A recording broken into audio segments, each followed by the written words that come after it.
네, 코로나 신규 확진자 17만 명 넘어섰고요. 위중증 환자 600명 선입니다. 의료 체계 부담도 점점 커지고 있는데 보건복지부의 권덕철 장관님 연결돼 있습니다. 안녕하세요.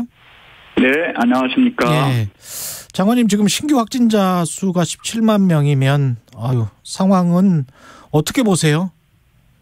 네, 지금 계속 확진자 숫자에 대해서 너무 초점을 맞추시고 이렇게 하니까 국민들께 상당히 불안해 하시는 면이 있습니다. 그런데 네.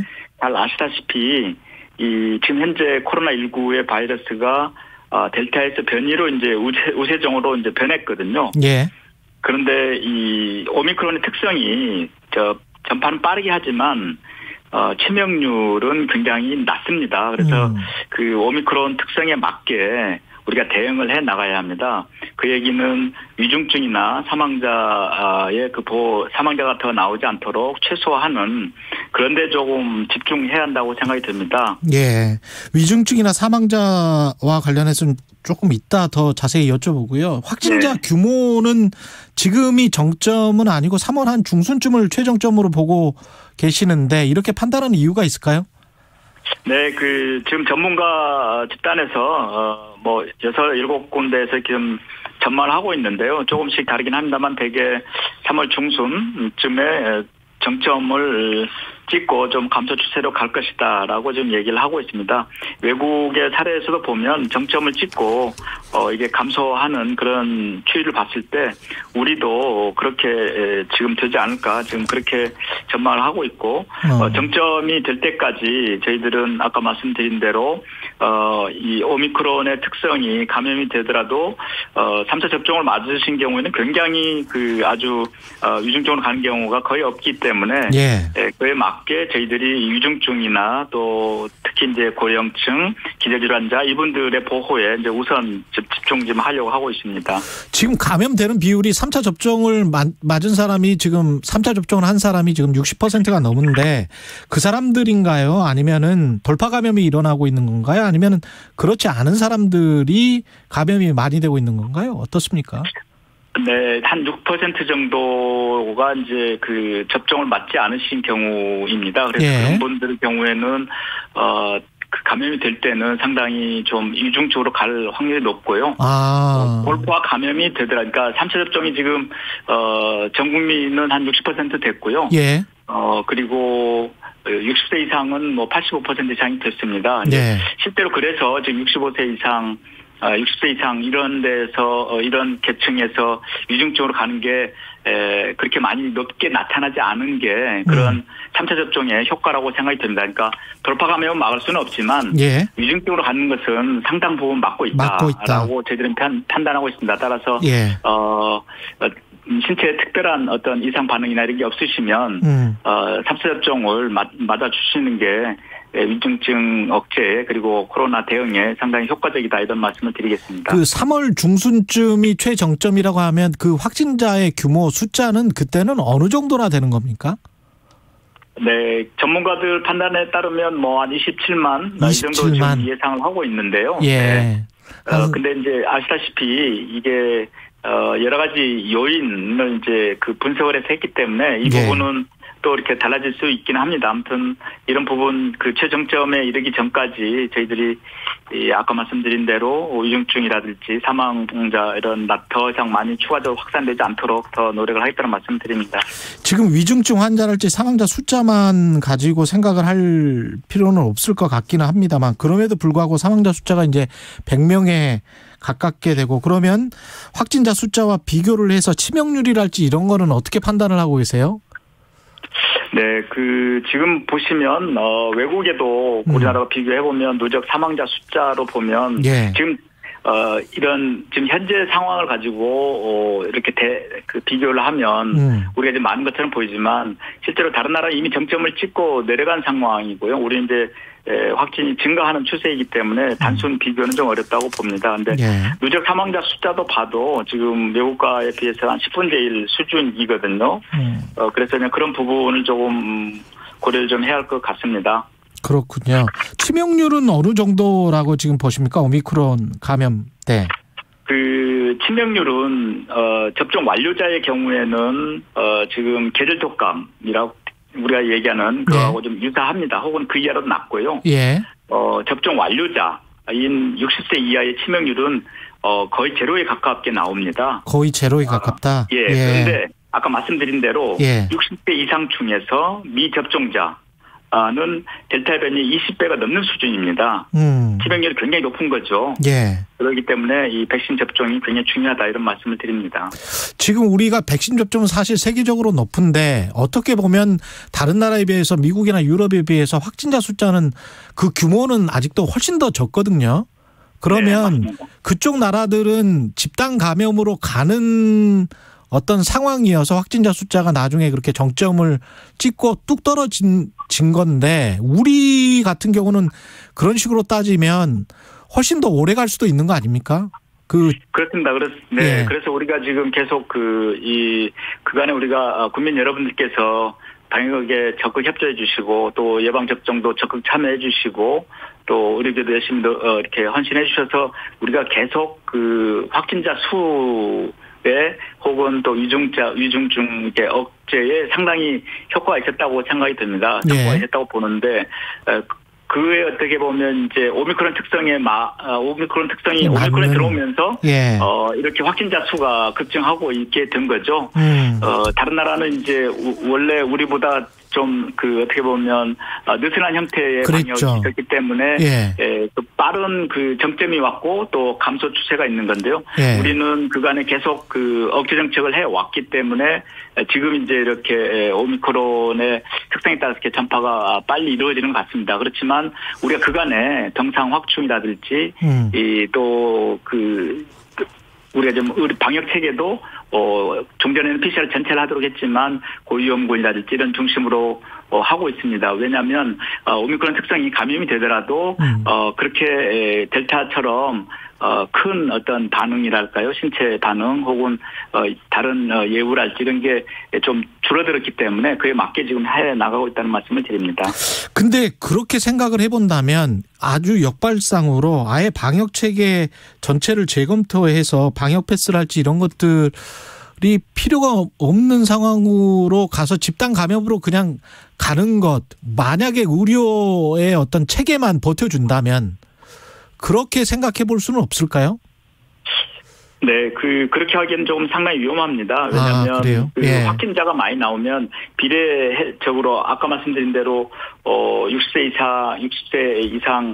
이하에서 치명률이 제로라고 하지만 그래도 기저질환이 있는 분들이 있기 때문에 이렇게 계속 저변이 확대가 되면 그만큼 위중증이나 사망자도 증가할 수 있습니다. 또 아까 말씀 주신 대로 방역 체계 그리고 의료 체계도 상당히 큰 위험 부담으로 될 수 있고요.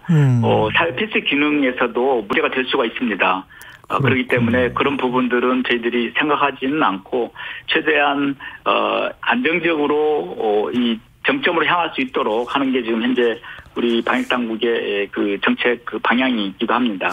근데 이제 카페랄지 식당이랄지 이런 곳의 방역 패스와 관련해서 대구지방법원 같은 경우는 지금 판단을 달리 해버렸잖아요. 이게 필요가 없다는 식으로 판결이 나왔는데 그것에 관해서는 어떻게 생각하십니까? 행정부 입장에서는? 네, 이제 연령을 가지고 이렇게 판단을 했거든요. 60세를 기준으로 했는데 잘 아시다시피 연령을 식당이나 카페에서 확인한다는 것도 상당히 현장에 큰 어려움이 있고요. 또 아시다시피 연령을 기준으로 해서 물론 조금 연령이 높아서 감염됐을 때 위험도가 높아진다고 하지만 그 연령을 가지고 그렇게 판단을 한다는 것 자체가 좀 저희들은 상당히 아직은 우리가 감염의 그런 여러 전파 요인이랄지 또 아시다시피 이렇게 대화하는 과정에서 취식하고 대화하는 과정에서 또 이렇게 들기 때문에 그런 부분은 조금 전체적인 방역 전체적인 차원에서 같이 고민을 하고 결정이 이루어져야 한다고 생각이 듭니다.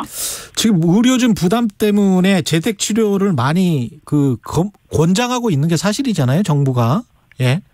그런데 이 원칙으로 재택을 원칙으로 하고 있습니다. 재택 치료 체계가 아직도 좀 보완이 필요하다 이런 지적은 있거든요. 어떻게 생각하십니까? 네, 저희들이 이제 그 부분 특히 확진이 되고 확진 통보가 가고 그리고 재택에서 일테면 집중관리군, 기저질환이 있다든지 연령이 높으시다든지 이런 경우에는 집중관리군으로 해서 관리의료기관하고 저희들이 한 750개 정도 되는데요. 연결해서 그 모니터링을 해드리고 있고요. 예. 일반관리군의 경우에는 이제 동네 병원하고 연결해서 전화 상담 처방을 이렇게 받도록 지금 하고 있습니다. 근데 그런 과정에서 워낙 그 동네 이 시군구의 보건소별로 통보가 조금 늦어진다든지 안내가 늦어진다든지 그런 부분이 있어서 이번에 그 중앙정부의 공무원 4천여 명을 투입을 하기로 했습니다. 그걸 조금 더 빨리 정확하게 안내하기 위해서인데요. 중앙부처에서 한 3천 명 그리고 국방부에서 한 1,000여 명 이렇게 해서 투입을 지금 현재 하려고 하고 있습니다. 그 자영업이나 소상공인 이런 분들은 지금 현재 방역 패스랄지 방역 완화를 빨리 해야 된다 이런 입장인 것 같고 또 다른 쪽에서는 일상 회복을 너무 빨리 추진을 하는 게 어떻게 보면 대선과 연관돼서 정치적 상황을 의식한 것 아니냐 이런 또 지적도 있고 그런데요. 어떻게 보세요? 이 부분은? 네, 그 저희들이 이제 그 델타에서 오미크론으로 넘어오면서 예. 오미크론 특성이 이제 정확하게 처음에는 몰랐지만 정확하게 드러났기 때문에 그에 맞는 그 방역 대책을 현재 추진해서 전환해서 추진하고 있거든요. 그래서 예. 그런 부분들에서 지금 그래서 소상공인들의 불만은 그러면 시간을 좀 더 연장하거나 또 인원 제한을 풀거나 뭐 이런 식의 요청을 좀 하고 계시는데요. 예. 아시다시피 이게 감염력이 워낙 높기 때문에 특히 10시까지는 최소한 그 업계가 요구한 것 중에 가장 우선시 되는 게 이제 시간을 조금 연장해달라고 해서 22시까지로 했거든요. 예. 근데 추가적으로 연장하거나 이런 부분들은 현재 지금 계속 그 정점을 향해서 확진자 수가 나오고 있기 때문에 예. 그에 따라서 저희들이 위중증 발생이라든지 또 의료 체계 여력이라든지 이런 것들 조금 보면서 평가를 해 나가야 하지 않나 싶습니다. 실시간으로 청취자들 그 문자가 굉장히 많이 와서요. 양희영님은 코로나 재택 치료 중인데 제가 델타인지 오미크론인지 알 수 있을까요? 이렇게 질문하셨네요. 네, 오미크론이 지금 뭐 거의 대부분 우세종이 됐기 때문에요. 네, 오미크론으로 보시면 될 것 같습니다. 예, 1719님은 백신은 전 국민 4차, 5차 계속 맞아야 하는 건가요? 이번에 질병청에서도 말씀드렸는데 4차는 요양병원, 요양시설 또 면역 저하자 등에게 먼저 맞도록 하였고요. 예. 전 국민 대상은 아직 검토는 하고 있지 않습니다. 아까 말씀드린 대로 예. 3차 접종 완료한 경우에는 치명률이 한 0.08입니다. 예. 계절 독감이 0.05나 0.1이라고 하는데요. 거의 같은 수준입니다. 그런데 이 미접종자의 치명률이 0.5%라고 합니다. 이게 계절 독감의 한 5 내지 7배라고 하니까요. 이 3차 접종 완료하시는 게 위중증으로 가는데 특히 연령이 있으신 60세 이상 경우에는 아주 이 효과적인 예방 수단이다 이렇게 저희들은 보고 있습니다. 2046님은 확진되더라도 중증 갈 확률이 낮은 젊은 사람들이나 아이들은 의료 체계 부담이 덜 되기 때문에 방역 해제를 연령별로 하는 것은 어떨까요? 이런 말씀을 하셨습니다. 그렇지만 그분들이 이제 밖에서 활동하시게 되면 또 다른 사람들에게도 전파가 될 수 있잖아요. 예. 그렇기 때문에 그래서 저희들이 동거 가족에 대해서도 이제 그 되게 재택에 있으시면서 동거 가족에 대해서도 지금은 아주 엄격하게 하고 있는데요. 예. 그 부분을 이제 역학조사까지는 아니더라도 같이 거주하고 있는 가족의 경우에는 그런 부분, 그러니까 검사를 조금 이를테면 3일 혹은 7일 이렇게 하시고 격리도 좀 스스로 좀 알아서 하시도록 하는 게 저희들의 앞으로의 그 변경 사항이랄까요? 이렇게 지금 추진을 하고 있습니다.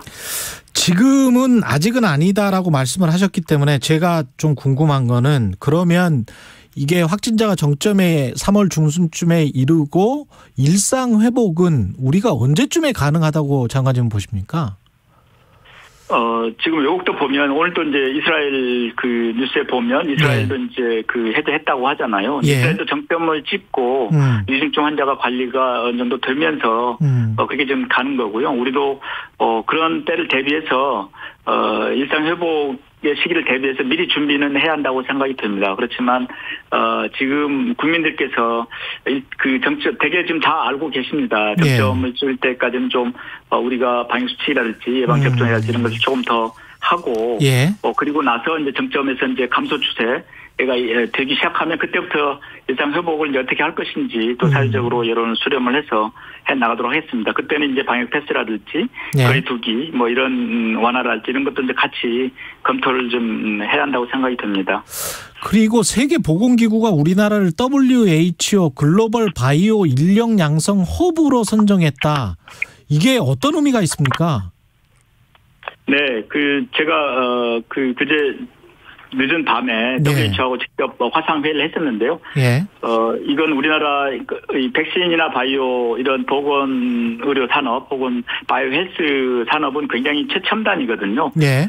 그것에 대해서 한국의 생산 능력이라든지 또 교육시설 인프라에 대해서 높이 평가한 걸로 저희들은 판단을 하고요. 또한 정부와 기업의 의지도 같이 반영된 걸로 생각이 됩니다. 예. 그래서 이걸 통해서 이제 그 중저소득 국가의 그 바이오 인력을 담당하는 사람들을 이제 우리나라에서 교육을 시키는 거기 때문에 이 바이오 분야에서의 글로벌 리더로서의 위상을 정립하는 거고 또한 다른 한편에서는 이제 그걸 통해서 우리 바이오 산업도 또 선도국으로 더 발돋움할 수 있을 거다 이렇게 생각을 하고 있습니다. 1254님이 어린이가 걱정이다. 아이들 곧 개학인데 이거는 어떻게 보건복지부는 생각을 하십니까? 개학. 네.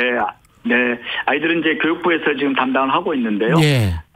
지금 아이들은 예방접종을 지금 하고 있지 않거든요. 12세 미만, 11세까지는 그렇죠. 안 하고 있기 때문에 더 취약합니다. 그래서 간이 신속 항원 검사를 통해서 한 번 더 체크를 하고 이렇게 학교 등원을 하도록 지금 하고 있고 첫 2주간에는 조금 새학기 안정기로 좀 보자라고 지금 하고 있는 상황입니다.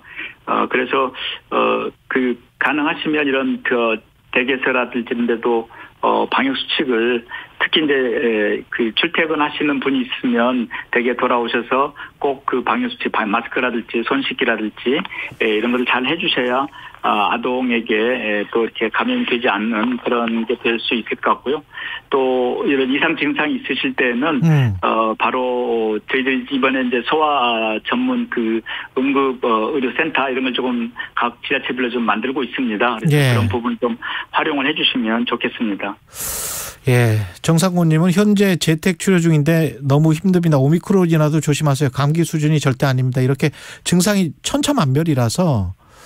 그리고 마지막으로요. 보건소가 계속 통화 중인데 이거는 이렇게 추정을 하시는 것 같은데 상담사들이 너무 힘들어서 전화를 내려놓는다고 합니다. 이런 말씀을 하셨네요. 상담하시는 분들 주의 좀 주세요. 장관님 이렇게. 그럴 거라고 생각하지는 않습니다. 그렇죠. 지금 잘 아시다시피 확진자 수가 지금 거의 17만, 16만, 17만 이렇게 된 상황이기 때문에 그분들을 분석을 하고 또 통보를 하고 안내를 해야 하기 때문에 그런 것 같고요. 그래서 저희들이 이번에 4천여 명의 중앙부처와 국방부 인력을 보건소에 지금 파견을 지금 하려고 하고 있습니다. 그런 부분이 되면 조금 더 나아질 거로 생각이 되고요. 재택 관리하고 있는 의료기관, 집중관리군에 대해서는 한 757개 정도까지 계속 확대를 해 나가고 있고, 전화 상담이 되는, 처방도 되는 동네 병원도 한 6,900개 정도까지 지금 확대를 지금 해 나가고 있습니다. 그래서 알겠습니다. 일반관리군의 경우에는 동네 병원을 좀 이용을 해서, 그걸 이제 네이버나 카카오를 통해서 이제 검색을 해서 자기 근처에서 확인할 수 있도록 하는 것도 저희들이 지금 만들려고 하고 있습니다. 곧 되면 좀 더 불편이 좀 줄어들지 않을까 생각이 듭니다. 알겠습니다. 보건복지부 권덕철 장관이었습니다. 고맙습니다. 네, 감사합니다. 공정, 공익, 그리고 균형.